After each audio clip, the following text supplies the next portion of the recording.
नमस्कार दर्शक बंधु मु प्रदीप आपण मानक स्वागत करुच्ची आज आउ एक नुआ भिडियो रे। तो दर्शक बंधु जदि आपण मानक पाखरे जॉब कार्ड टी अच्छी ताले आपण मानक पई गोटे बहुत बड़ इंपोर्टेंट अपडेट जेमिति कि पूर्वरु आपण मानकर सरकार तरफ विभिन्न योजना रे भूत हिताधिकारी बा नकली हिताधिकारी को चिन्हैबा पई ई-केवाईसी प्रक्रिया आरंभ कर जायतिला। ठीक सेहीपरि वर्तमान जहाँकि सर्वमोट देश में जदि आम देखा ओडिशा रे द्वितीय नंबर जहाँकि स्थान हासिल करिछि नकली जॉब कार्ड हाथेबारे। अर्थात चलित वर्ष ओडिशा रे पाखापाखि 2 लाख रु अधिक जो जॉब कार्ड टी आवेदन होइछि ता मध्यरु बहुत सारा हिताधिकारी रहिछन्ति जो माने फेक जॉब कार्ड बा नकली हिताधिकारी रहिछन्ति।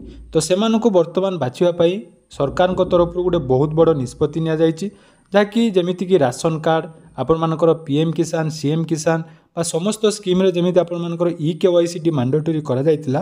वर्तमान आपण मानक पाखरे जदि जॉब कार्ड अछि ताले समस्त जॉब कार्ड हिताधिकारींकर वर्तमान ई-केवाईसी हबो बोली राज्य सरकार तरफ निष्पत्ति निया जाइछि।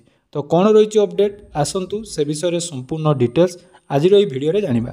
ता पूर्व जदि चैनल को प्रथम दर विजिट करछन्ती वीडियो को लाइक करिवे चैनल को सब्सक्राइब करबा सहित पाखरे थिबा बेल आइकन को क्लिक करी ऑल सेट कर देबे।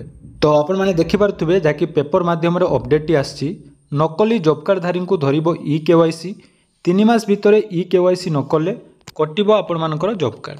तेणु नकली जॉब कार्ड धारी को धरिबो ई-केवाईसी जो मानक पाखरे जॉब कार्ड थिबो सेमाने वर्तमान जाकि ई-केवाईसी करिवे। तेणु 3 मास भितरे फेक जॉब कार्ड धारी को धरिया पई वर्तमान ई-केवाईसी प्रक्रिया आरंभ होबो।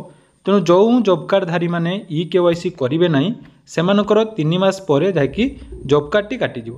देखंतु सरकार वर्तमान जाकि हमर जदि देखिबा सारा देश रे ओडिशा 2 नंबर रे रहिछि जोटा कि आपण मानकर फेक जॉब कार्ड बनैबारे बा मैक्सिमम जो लोक माने रहिछन्ति सेमानक मध्यरु नुआ करी जो माने भी आवेदन करछन्ति समस्ते नकली बोली प्रमाण हेछि। तेणु कौ आधार रे एटा आसिला तार वर्तमान खोलतार जाकि सरकार करछन्ति। तेणु विभाग तरफ गोटे बहुत बड़ अपडेट आछि जे समस्त जॉब कार्ड हिताधिकारींकर वर्तमान जाकि पुणी थरे ई-केवाईसी आरंभ होबो। ता सहित एई जो जॉब कार्ड आपण माने पाइचन्ति एही जॉब कार्ड किए आपण मानकु देइछि बा विगत दिन रे जो माने भी एही जॉब कार्ड बनैचन्ति तार उत्तर वर्तमान जाकि सरकार खोजचन्ति। तेणु सरकार वर्ष मध्य जो 2 लाख नुआ जॉब कार्ड देइचन्ति तार वर्तमान जाकि तदंत होबो।